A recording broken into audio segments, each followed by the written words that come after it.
આજકાલની એવી નઠારીને થઈ ગઈ છે બાપ, કોઈ સાહેબ માથે ના લઈ લે, હું પહેલા જ કહું. પણ જેને કદાચ 9 મહિના ઉદરમાં રાખીને કષ્ટ સહન કર્યું હોય, કદાચ એ દીકરાને પૂછો કે 5 કલાક ખાલી જો એક પથ્થર એના પેટ ઉપર લબડાવીને બતાવે તો સાહેબ એને ખબર પડે કે માની વેદના શું કહેવાય. અને બાપ જેવું કોઈ દુઃખ સહન કરીને બતાવે તો એને ખબર પડે કે બાપની વેદના શું કહેવાય. પણ અત્યારની નઠારી દુનિયા એવી થઈ ગઈ છે ને બાપ, કે જે મા બાપે આખી જિંદગી તમારા માટે હોમી નાખી હોય ને, અને પછી એ દીકરાને ભણાવી ગણાવીને મોટો થઈ જાય, કોઈ ડોક્ટર થઈ જાય, કોઈ વકીલ થઈ જાય, એન્જિનિયર થઈ જાય, અને ઘરડો બાપ કદાચ કઈક સલાહ આપતો હોય ને તો પાછો 2 માણસ વચ્ચે બાપને ઉતારી પાડે, તમને ખબર ન પડે. આમ પણ સાચી વાત છે સાહેબ કે ખરેખર એને ખબર નથી પડી ત્યારે તમને દુનિયા બતાવી છે. એ ગાંડીઓ કહેવાય, મૂર્ખ કહેવાય. તમને ભણાવી ગણાવીને આટલા મોટા લેવલ સુધી પહોંચાડ્યા એની ભૂલ કહેવાય છે. એટલે કેવું છે કે દુનિયામાં બધાથી મોટા થજો પણ કોઈથી બાપથી મોટા ના થવાય છે. કરોડો રૂપિયાની સંપત્તિ હોય અને કદાચ ગમે તેવું ટેન્શન હોય ને, કદાચ એ દીકરો હોય કે કદાચ ઘરની અંદર એને ખાવા ના ભાવતું હોય, જેને 3 દિવસ થઈ ગયા હોય ખાધે, ના ઘરના બધા સમજાવતા હોય કે બેટા ખાઈ લે, બેટા ખાઈ લે, પણ એ દીકરો ટેન્શનમાં હોય. એના પુત્ર વધુ, એના મમ્મી પપ્પા, એના મમ્મી, એના દીકરા દીકરીઓ બધા એમને સમજાવતા હોય બાપુજી જમી લો, પણ એ સાહેબ જેમ કહેવાય કે દૂધનો દાઝીલો છાસ ફૂંકીને પીવાય, એમ કદાચ કોઈને દેવું થઈ ગયું હોય, ગમે તેવું ટેન્શન હોય, એવું નહીં કે દેવું જ, પણ ગમે તેવું ટેન્શન હોય સાહેબ, એ દીકરાને ખાવા ના ભાવતું હોય ને, અને જયારે એ બાપને ખબર પડે ને ત્યારે ખાલી જોડે બોલાવીને એટલું જ કે બેટા શું છે, કદાચ એવું કે તમારે કદાચ 5 લાખ રૂપિયા ભરવાના આવી ગયા છે અને મારી પાસે પૈસા નથી, એવું કહેવાય લાલભાઈ કે એ બાપમાંથી કદાચ ભલે ચાલી ના શકતો હોય, ખાટલામાંથી ઊભો ના થઈ શકતો હોય, પણ એમ કે ને ખભેથી નથી, હે ગાંડા આટલી વાતમાં મૂંઝાય છે, હું બેઠો છું હજુ તો ચિંતા શું કરવા કરે છે. એટલે સાહેબ એ દીકરાની અડધી ચિંતા ઓછી થઈ જાય. કદાચ આપણે દરેકને કહું છું તો, અને મારા 12 બીજના ધણીને પણ એવું કહું છું કે સાહેબ દુનિયાની અંદર બધું છીનવી લે છે, પણ કોઈ દાડ કોઈનું માને બાપ ના છીનવી લે છે. કેમ કે એક દિવસ ઘરનો મોભ કદાચ ભાગી જાય ને, એટલે ઘર ગમે એવું હોય ને તો એ નકામું થઈ જાય છે. 5 લાખ નહીં 5 કરોડનું ધાબુ બનાવ્યું હોય પણ સાહેબ ઉપરની તરી તૂટી જાય ને સાહેબ, એટલે ધાબાની કોઈ નથી કિંમત હોતી. એમ જેની પાસે આજે બાપ ના હોય સાહેબ, એ દીકરાને કોઈ સલાહ દેનારો ના હોય, ત્યારે એ દીકરાઓને બાપની વેદના સમજાય. એટલે મારો કવિ કાગ લખે કે મીઠો વડલો છે મારો છાંયડો રેલો, એના માટે 2 લાઈન ગાવે છે. ઘર નમ્યું તો ભલે નમ્યું તું કા નમે ઘર નામો, હે તારા કારણે ઘર ચાલે મારે કો,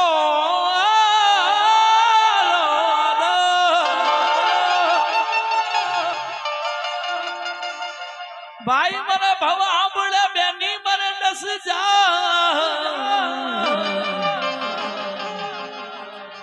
પણ નાનપણમાં જેના માવતર બને જોડી લઈએ. એમ સાહેબ આપણી જિંદગીના શ્વાસ જ્યાં સુધી આપણને અહીંયા લખેલા હોય ત્યાં સુધી આપણે જીવવાનું છે. બાકી એમ જ સાહેબ જ્યારે આપણે જિંદગીના શ્વાસ ટૂંકા હોય અને જ્યારે મરવાની વેર આવે ત્યારે એમના દૂતો સાહેબ એને એક જ પ્રશ્ન કરતો હોય કે તે આખી દુનિયામાં જિંદગીમાં કેટલું સારું કામ કર્યું છે. આ બાજુ જમના દૂતો એને મારતા હોય અને કાયરાણી વિલાપ કરતી હોય, પણ કેવું ગવાય, છોડી મત જાજે મને એકલી વણજારા, ઓ વણજારા મુને રે, મેલી મત જાજે પરદેશ રે વણજારા, જીઓ વણજારા જીઓ વણજારા જીઓ વણજારા એ જીઓ વણજારા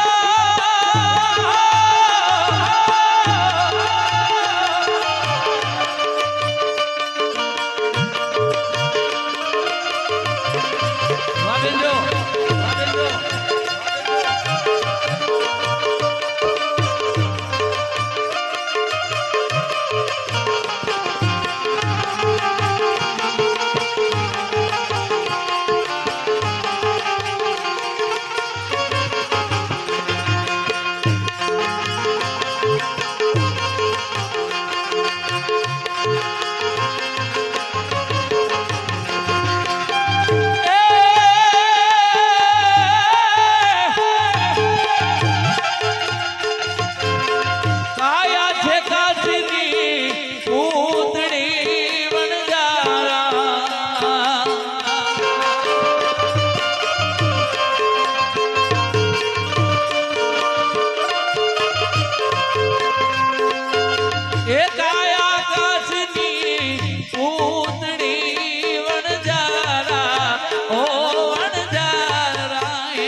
ઊભી ઊભી જો તારી વાત રે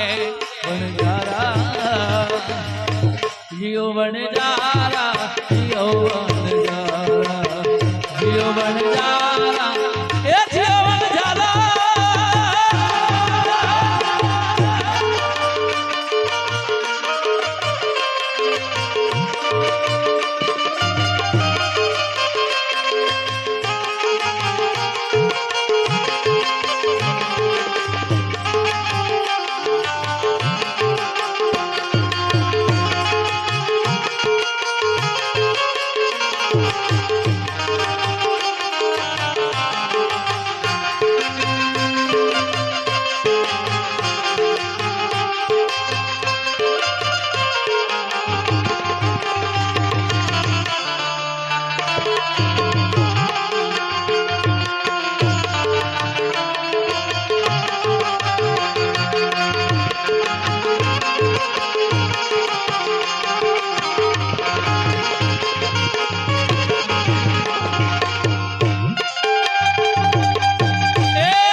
બાપા કર में लखी रे कथी रे વણજારા જીઓ વણજારા જીઓ વણજારા જીઓ વણજારા એ જીઓ વણજારા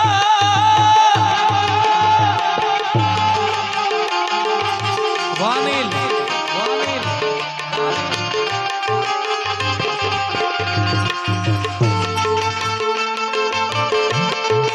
વલખેશ વલખેશ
રહી જાને આજ કેરી રાત રે વણજારા